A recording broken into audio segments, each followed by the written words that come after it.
People like a laid-back energy in and around the changing rooms. So we come in, generally people kind of get their gear on in terms of warm-up gear. Then we go outside and do a pitch walk and kind of go through any questions that people might have, make sure there's absolute clarity. And then when you're back in, we have a little debrief with Susie. We get a little video showing about like previous weeks, highlights, momentum swings, etc. And then we're kind of left to our own devices a bit. So I suppose like you've got kind of little corners of the changing room. So you've got like one corner that's like dancing, singing, chatting away, probably kind of like holding off their nerves through being a little bit more kind of uplifted, trying probably not to think too much about the game. Nicola Friday. I don't know if you get sound on here, but thoughts for the game? Gonna smash it. Smash it, that's Smash what it. you have to do. Yeah. Island captain, smash it. Smash it. Then you've got kind of like the quiet gang that quite a lot of people like look back at notes, watch videos back on Huddle, pre-going out. How are we feeling?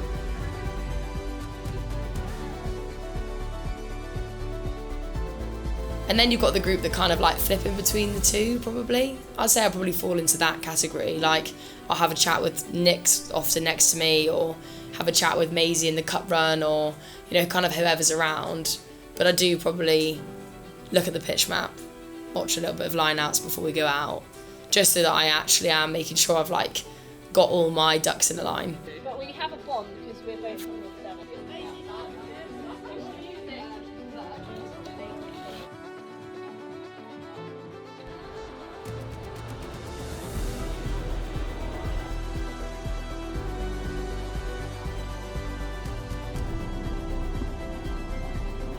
But like, it's not that I don't feel nervous for games anymore. I just you kind of get used to what nerves feel like. So they're still there every game. You still feel anxious because you need to perform and you want to win and you want to win with your friends and you want to do everyone proud and there's a big crowd. But like, I just don't have the same response to the nerves anymore. Chiefs after 2, 1, 2, Chiefs! I think it's that you want to start. But I just like think when you're walking down the tunnel and like we've said our bit in the changing room and everyone's G'd up, and then you hear the crowd, which is always good at Chiefs, like it's always good at Stanley Park, even if you've got 200 people in there, or if you've got 2,000 people in there, like you do feel it, you feel a real energy. But actually you just think, let's have it. Like there's no element of it being like, oh my God, I don't want to do this, I can't do this. It's like, all right, I'm nervous, bring it on.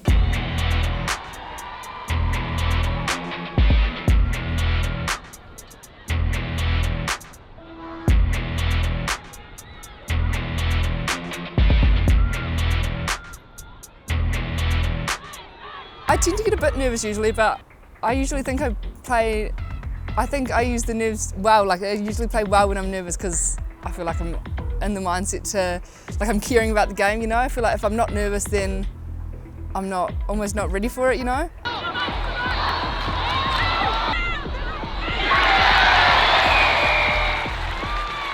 Obviously when it's a pressure kick, I do get nervous, but you tend to block it out, I guess, and I think I've been kicking for a few years now, so I like to think I can remain calm, even in pressure situations. But I've noticed over here the crowd goes very quiet, which is nice, they respect the kicker, but I feel like when it's quiet, I'm even more nervous because I'm like, oh my God, everyone's watching me right now, you know?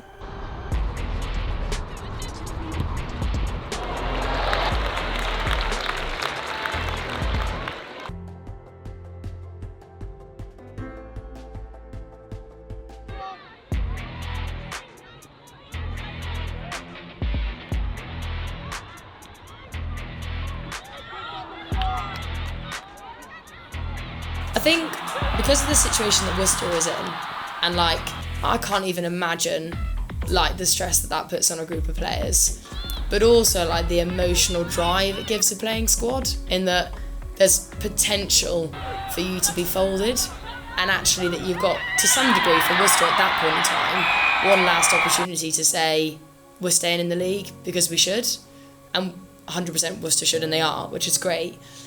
And I think that for me, that was what maybe, not that we weren't expecting it, but maybe weren't expecting it to the degree that it was presented to us. So Worcester are known for being quite an emotionally driven team. That's a great thing about Worcester. It's always a little bit of like an exciting battle because of the emotion around the match and around the players.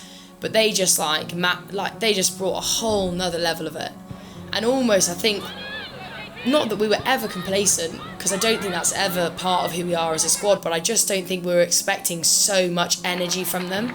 And that group that we had playing, probably the majority of them hadn't experienced, one, playing at home in front of a decent crowd, two, playing a game that was close to Premiership in terms of the speed of the game, and thirdly, being in a game where there's massive momentum swings and emotional momentum swings, where 1 minute you're on top, and literally like that, your momentum's gone and you can be under the posts. And I think that was probably the biggest thing, is that we didn't know how to get ourselves out of a hole. And instead of finding a way out, which we had done in previous years and previous games, and we've done since that, we actually just got lost in the hole and we didn't know how to get out of it. And I suppose if I look back at it, I think, could I have done something differently as a captain as such? Should I have said different things? Should I have made different decisions? But you can't coach, you can't lead to to the end degree how to manage momentum. That has to come from individuals, and that comes through experience. To be honest, it was a pretty rough feeling, like a pretty sinking feeling at the end of the game, because I think we believed we should have won, but also we didn't play to the best of our abilities at all, which was, not a nice feeling. But I think from that we have learned a lot, like probably quite a turning point in our season, even though it's so early on. But I think we almost needed that loss to be like, look, this is what we have to work on, and probably, give us a bit of a kick up the backside to get going. So I think now we look at the end of the cup stuff, and now the experience has been invaluable. And games like Worcester, yes, of course, I wish we'd won for the points, for the making the supporters crowd, etc. But actually, the learning is probably more important than what the win could have been. And I suppose, maybe my speech at the end was a bit harsh. I think I just said to them how hurt you can feel losing at home as well, in front of I think it was 2,800 people were at that game. And I feel like a responsibility, and we do as collectively feel a responsibility to make sure a game is competitive, fun, but that we win it, and we didn't.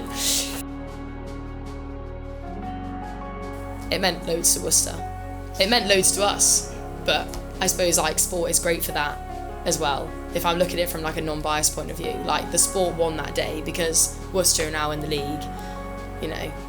It was a good game for fans. Fans were saying that was a great game, regardless of the fact we lost. It was a competitive game. It was a nail biter, and that's what supporters want, regardless of the fact if you're supporting Chiefs or Worcester. You want a nail biter game because it entices people back in. So the sport won at the end of the day. I just wish we'd actually won the game.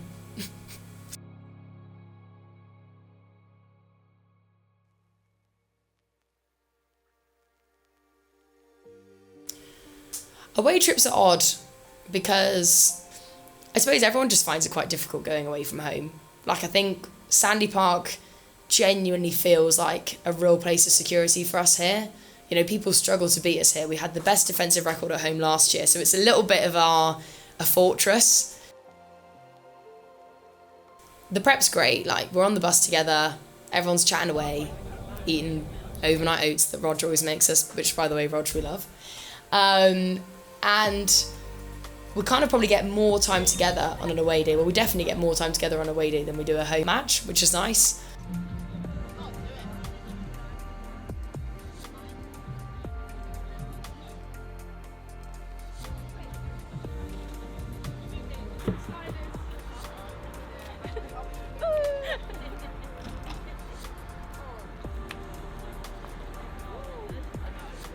White Americano.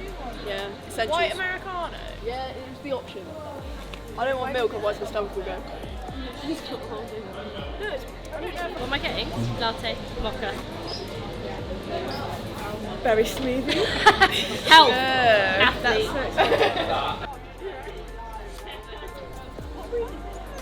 Samoy, it's a he. Belter.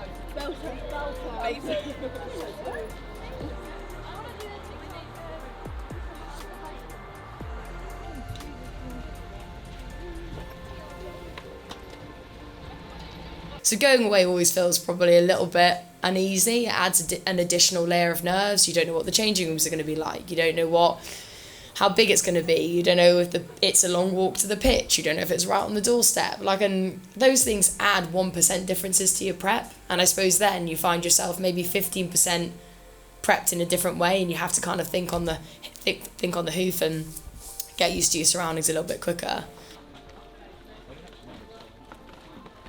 I think when you go Gloucester away, I don't know what it is, there's like this really weird rivalry with Gloucester. I don't know whether maybe it's because it's the first game that we played in the Premiership and there's like kind of an underlying competition there, competitive nature there. Obviously we played them at Kingsholm last year and beat them, and that was quite a big turning point for us in the year. I think that was kind of like a moment that we thought, oh my God, actually we could go places in this league, and we've referenced that previously about how massive that was in terms of a momentum for us. So we walked through kind of what from where. So like we'll go from supposedly Exeter area, so deep in R22, through to the try line and talk through from a line-out perspective, like what calls we're looking to make, why are we looking to make those calls. I think the why part's quite important for us as a women's squad because we like to know exactly why we're doing something. So we might have specifically designed a line out that week to exploit a particular area of our opposition.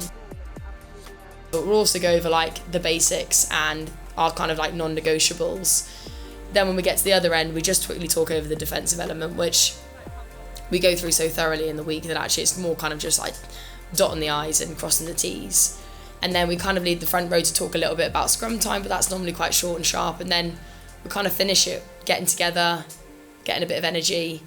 And then from then on, really, the questions are kind of done. I think like the actual rugby chat is kind of over. Like people are pretty much kind of secured in terms of what their roles, what their responsibilities are, the clarity around set piece especially. And then you just into it.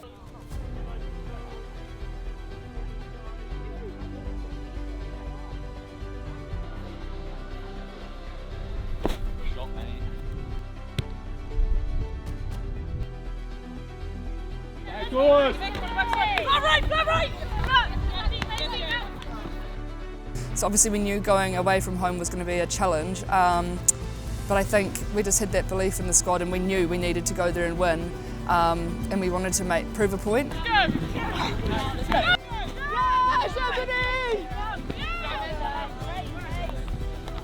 I think it was even more motivation to try and beat Gloucester at their own home, and yeah.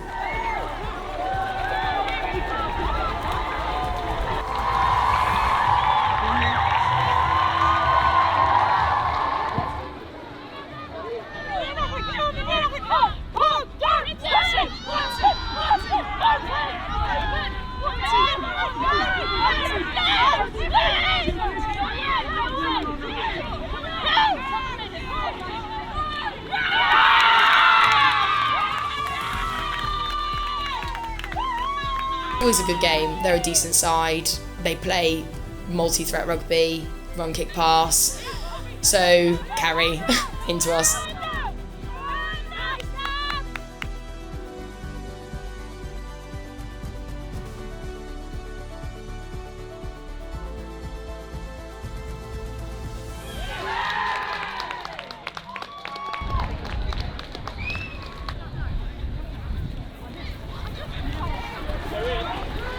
Never heard that before in my life.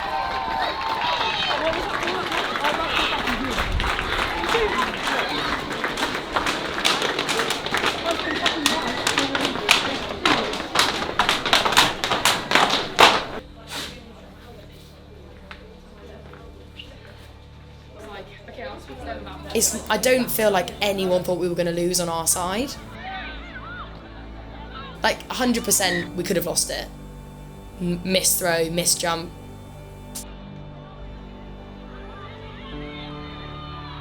Ball gets pulled down, like, you know, that's the end of the game. But it's like this weird feeling around the group that, and it shouldn't be that you feel you can win a game even if you're chasing it, but like there is that feel around it in that moment that we were like, we're going to take a breath. We know our banker calls. We know our maul. We back our maul 100%. It's probably one of our biggest threats in terms of like especially a set piece platform. And we went and did it. Now, I'd rather it be that we're winning a maul to get a bonus point try or to secure another, you know, a clear finish and a clear win, but, you know, it's not always like that.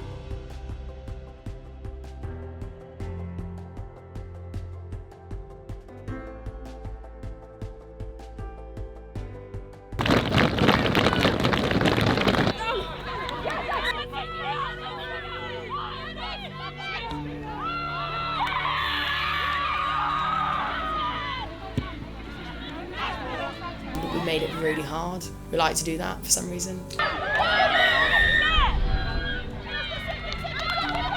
Last minute line out, as always. Like to keep it fruity till the end. We won the ball in the air pretty convincingly. I don't think they even contested on the final line out. And I think sometimes the moment you hit the deck, especially if you're a jumper, because you feel kind of the momentum around you, you feel them all around you, like you feel how it's going to go. Like, I would say within 2 seconds of more, you know if you can score it. And like, don't get me wrong, like, I'm not saying in 2 seconds you're over the try line. Sometimes you can be looking to break pressure for 5, 6, 7 seconds, and then it comes and you're through. But that more specifically, we were never not going to score it.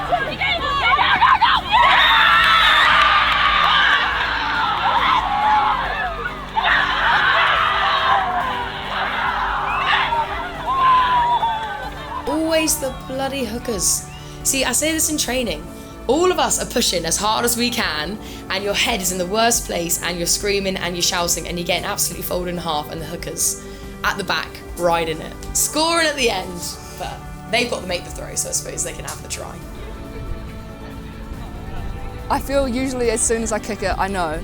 Like, you can feel if you've kicked that well, and then you look up and think, yeah, you know that's going to go over. And then obviously some you're like, hoping it's going to go over. But yeah, I can generally tell as soon as I've struck it.